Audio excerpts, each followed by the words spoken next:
Well, there's a whole range of explanations from items that the government's requested returned and stored to the National Archives to concerns about the documents having, declassified or actually classified information about nuclear weapons to other things. I mean, this is a presidency where there was a lot of concern within the intelligence community about how much information they were actually going to release to Donald Trump when he was in office. And so I think there's a lot of speculation coming from those concerned about the intelligence he might hold, because we still don't know exactly how forthcoming officials were with him about what was going on in the world. And how much interest did Donald Trump pay to nuclear weapons while he was in office? Well, certainly that.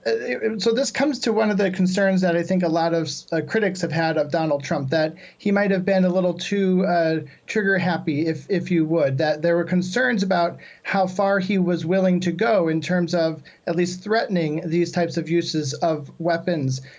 So the late night Twitter rants that he had, the concerns about meeting with people that members of Congress and Senate were concerned about, maybe from North Korea to other parts of the world, certainly Vladimir Putin. So there were a lot of concerns about his interest, not just in nuclear weapons, but his interest in military might and his control, potentially, that he thought he had over places like the Justice Department, which is now coming to investigate him. And Robert, in a rare move, Donald Trump himself, in fact, made the search public. What do you make of his response so far? Well, we've seen months now of these January 6 hearings on Capitol Hill where Democrats have, and some Republicans, have made a lot of artifacts open about what happened on that riot or that activity on the Hill on the January 6th. But this is yet another stance that Donald Trump is taking, that the Justice Department, the FBI, is being used against him. So we have all of these visuals, all this testimony from January 6th. Now we have these possibly public documents about, in his view, the government coming for him or coming at him. So this is a media spectacle that Donald Trump is trying to create and recreate. He's not on mainstream social media, so he's looking at ways that he can get in front of journalists, in front of politicians, and once again in front of the American people, in this case saying, I'm a victim. How are Donald Trump's supporters reacting to the latest developments?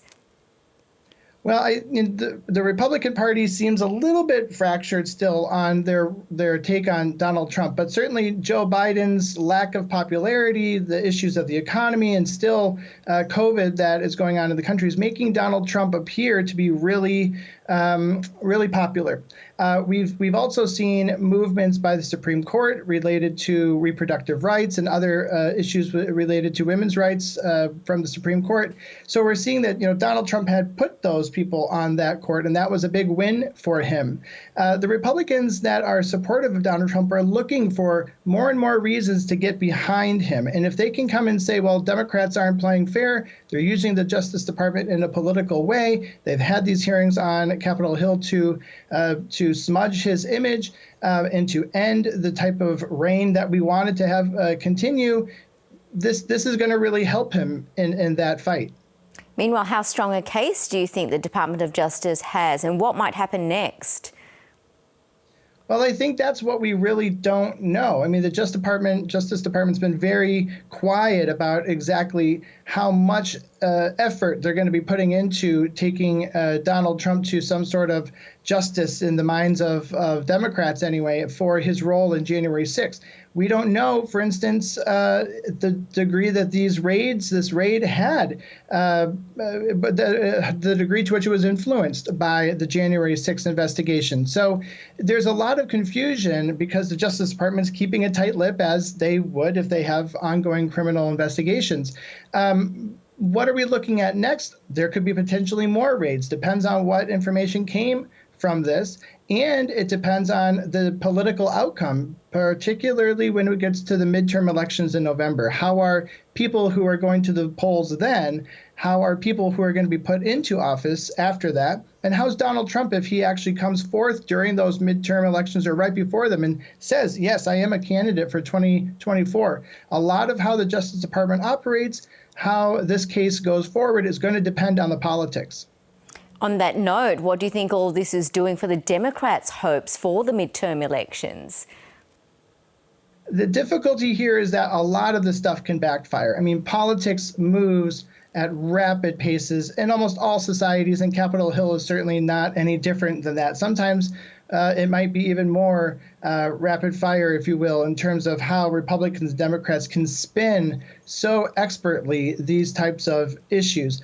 The visuals, the media behind this type of coverage cannot be underestimated in terms of its influence, because these are going to make their way somehow into campaign ads, ways to get people onto buses, onto vans, on foot to voting polls in November. So how Democrats play these images, right, is going to be very telling in terms of their security in actually trying to maintain or hold new types of power in a new Congress. Crucial months ahead. Robert Gutsche, thanks so much for your views. Really appreciate it.